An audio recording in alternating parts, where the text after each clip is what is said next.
Dear learners, at question tag के हमारे दो पार्ट हो चुके हैं।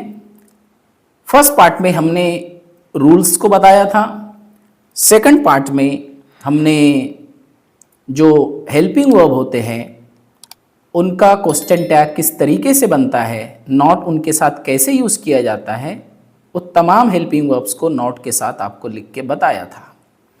अब हम देखेंगे इस पार्ट में कि add question tag affirmative sentence का कैसे बनता है। ओके, इस एग्जांपल्स को देखिए जरा गौर से। इसमें हमने मुस्बत जुमले यानी जिसमें नॉट का या फिर मनफी मफहूम रखने वाले अल्फाज का इस्तेमाल नहीं किया जाता है, ऐसे एग्जांपल्स दिए हैं। ओके, इसके बाद हम निगेटिव सेंटेंसेस या फिर इंपेरेटिव सेंटेंसेस का क्वेश्चन टैग कैसे बनता है उसको देखेंगे। सबसे पहले हम देखिए जरा कि अफर्मेटिव सेंटेंस का क्वेश्चन टैग कैसे बनता है। First example, I am a doctor. मैंने आपको रूल में बताया था कि सबसे पहले सेंटेंस जैसे दिया गया वैसे लिखना। हमने इसको वैसा के वैसा लिख लिया है। फुल स्टॉप की जगह पे कॉमा लगाना, हमने यहां पे कॉमा लगाया है। ओके, फिर एम का आरंट बनता है, हमने आरंट लिया है। और फिर सब्जेक्ट का प्रोनाउन, यहां पर ऑलरेडी प्रोनाउन इस्तेमाल किया गया है तो हम एज इट इज लिखेंगे, आरंट आए और लास्ट में क्वेश्चन मार्क लगाना है। ये बहुत ही आसान टॉपिक है, सिंपल टॉपिक है। इसको ध्यान से सुने, समझे और खूब प्रैक्टिस करें। सेकंड एग्जांपल देखिए, he is reading. He is reading comma, यहां पर हेल्पिंग वर्ब इज है, यहां पे हमने इज लिए, एन अपोस्ट्रोफी टी, इजंट लगा दिए, इजंट ही प्रोनाउन लेना है, प्रोनाउन ले लिया हमने। थर्ड एग्जांपल देखिए, she was an engineer. She was an engineer, full stop की जगह पे कॉमा लगाना है। वॉज का वॉजंट बनेगा जब अफर्मेटिव सेंटेंस रहेगा तब। ओके, वॉजंट शी, यहां पर शी था, हमने शी ले लिया। नेक्स्ट एग्जांपल देखिए, you are my friend. You are my friend, are का आरंट बनेगा, आरंट और यू का यू ही रहेगा, aren't you question mark. Next example देखिए, we have gone.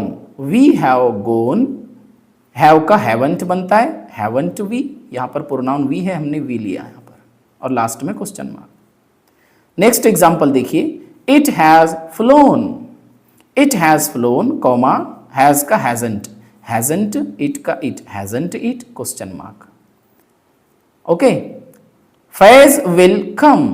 Faiz will come comma, will का बनता है won't, WON apostrophe T, won't he. Faiz यहां पर ये सिंगुलर नाउन है और ये यहां पर मुजक्कर है, इसलिए हमने क्या किए, उसके लिए ही का इस्तेमाल किए। ओके, अगर लड़की रहती है यानी मुअन्नस का यूज किया जाता है तो उस वक्त में हम शी लेते हैं यहां पर, बशर्ते कि वो सिंगुलर होना चाहिए। देखिए नेक्स्ट एग्जांपल में आपको समझ में आएगा। Rani can sing. Rani can sing comma, यहां पर कैन का कांट बनेगा, कांट, और रानी का शी लिया हमने यहां पर। देखिए इससे पहले फैज था तो हमने ही लिया था, यहां पर रानी है इसलिए हमने शी लिया है, इसको याद रखें।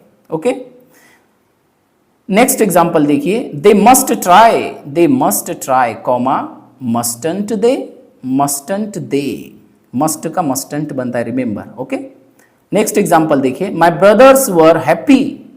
My brothers were happy comma, weren't they, weren't they. यहां पर माय ब्रदर्स, ये माय जो है इशारा कर रहा है एक से ज्यादा भाइयों की तरफ, और जब प्लूरल नाउन्स होते हैं तो उस वक्त में हम क्या करते हैं कि कॉमन प्रोनाउन होता है दे, उसका यूज करते हैं। ये दे कॉमन है, चाहे जानदार हो या बेजान हो, बशर्ते के प्लूरल फॉर्म में हो तो हम उसके लिए प्रोनाउन दे का यूज करते हैं, इसको भी याद रखें आप। तो माय ब्रदर्स के लिए हमने यहां पे दे का यूज किया है। नेक्स्ट एग्जांपल देखिए, his father has brought. His father has brought comma, hadn't he. अब यहां पर हिज फादर, यहां पर वालिद की तरफ इशारा किया जा रहा है, और फादर जो है यहां पर सिंगुलर नाउन है इसलिए हमने यहां पर ही का इस्तेमाल किया है। ओके, हैडंट ही। नेक्स्ट एग्जांपल देखिए, her mother should teach. Her mother should teach comma, shouldn't she. अब यहां पर हर मदर यानी मां की तरफ इशारा किया जा रहा है। ओके, हर मदर यानी उसकी अम्मी, तो यहां पर हमने सिंगुलर नाउन है मदर, इसलिए हमने उसके लिए शी का इस्तेमाल किया है, शुडंट शी, और लास्ट में क्वेश्चन मार्क। लास्ट एग्जांपल देख लीजिए, the boys would help. The boys would help comma, wouldn't they, wouldn't they, last में क्वेश्चन मार्क। अब दे क्यों आया यहाँ पर? इसलिए क्योंकि यहाँ पर द बॉयज है, ये सब्जेक्ट है, लेकिन यहाँ पर ये प्लूरल नाउन है, यानी बॉय का बॉयज प्लूरल होता है, तो एक से ज्यादा है यहाँ पर। मैंने आपको ऊपर भी बताया कि दे एक ऐसा कॉमन प्रोनाउन है जो जानदार के लिए भी इस्तेमाल होता है और बेजान के लिए भी इस्तेमाल होता है, लेकिन कंडीशन क्या है उसकी कि जो सब्जेक्ट है यानी जो नाउन है वो प्लूरल फॉर्म में होना चाहिए। तो यहाँ पर ये जो नाउन है ये प्लूरल फॉर्म में इस्तेमाल किया गया, इसके लिए उसके लिए हमने प्रोनाउन दे का इस्तेमाल किया, लास्ट में क्वेश्चन मार्क। इस तरीके से अफर्मेटिव सेंटेंसेस का क्वेश्चन टैग हमने बनाया है। इसका स्क्रीनशॉट ले ले और इसको अपनी नोटबुक के अंदर नोट कर ले आप, ताकि आपको एग्जाम्पल समझने में आसानी हो। इसके बाद हम कुछ अलग तरीके के एग्जाम्पल्स लेने वाले हैं, उसको भी ध्यान से सुने, अपने दोस्तों से ज़रूर शेयर करें, आपकी वजह से दूसरों का भी फ़ायदा हो सकता है। Okay, thank you so much for watching this video.